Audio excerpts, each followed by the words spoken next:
அங்கே என்னென்ன டைமிங் பார்த்தோம் முதுமலையில்? அங்கே டைமிங் பார்த்தோம்னா ஞாபகம் இல்லை. டைமிங் இருக்குது. ஆனால் வந்தாலும் ஆளுங்க வந்தாலும் ஏறுதுங்க அதுங்க. இப்போ வேணாமா சும்மா சன்ரூஃப் ஒன்று இருக்கு.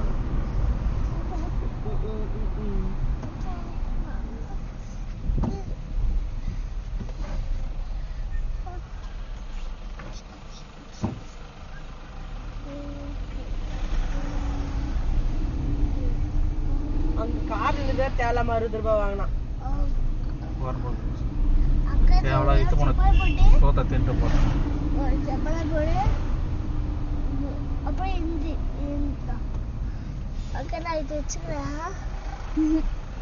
இந்த வெயில்ல கறி வாங்கிட்டு வந்து வச்சுட்டா நான் வீணா போயிருக்கேங்க.